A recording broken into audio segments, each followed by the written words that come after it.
Ravi de vous retrouver sur France 24. Bienvenue à vous tous en cette mi-journée. Nous sommes ensemble jusqu'à 15 h non-stop. Nous allons vous faire vivre cet espoir de trêve au Liban. L'attente et l'espoir pour commencer au Proche-Orient, les regards sont actuellement braqués sur Israël. Après 2 mois de guerre contre le Hezbollah, le cabinet de sécurité israélien est appelé à se prononcer sur un cessez-le-feu au Liban. Ces derniers jours, les États-Unis, l'Union européenne et l'ONU ont multiplié les efforts pour imposer une trêve entre l'État hébreu et la milice chiite libanaise. Washington et Paris évoquent un accord proche, peut-être même dans les prochaines heures. David Gilbert. Et en attendant un éventuel signe de l'État hébreu, les échanges de ce type continuent. L'armée israélienne a encore frappé le sud de la capitale libanaise. Elle avait lancé auparavant un appel à évacuer 3 immeubles et leurs environs.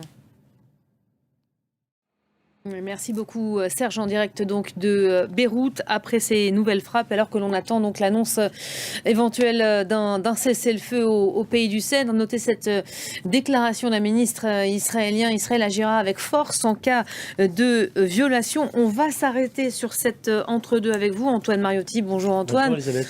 On n'y est pas encore, mais on espère beaucoup, en tout cas, les déclarations des Américains et des Français. C'est en tout cas la première fois que Washington et Paris se montrent aussi optimistes. C'est vrai qu'on s'est retrouvés tous les deux à plusieurs reprises sur ce plateau à avoir des espoirs.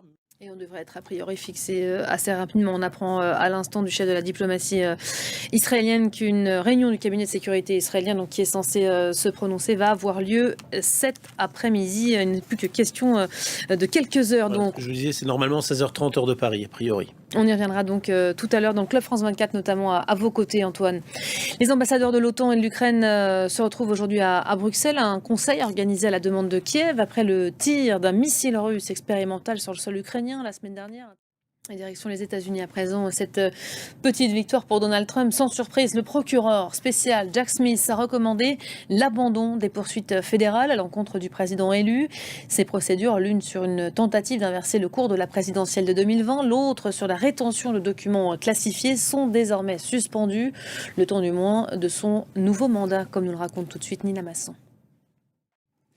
Voilà, à noter aussi que Donald Trump vient de confirmer que ses premières mesures économiques porteraient sur les droits de douane. Tous les produits en provenance du Canada et du Mexique se verront taxés à hauteur de 25%.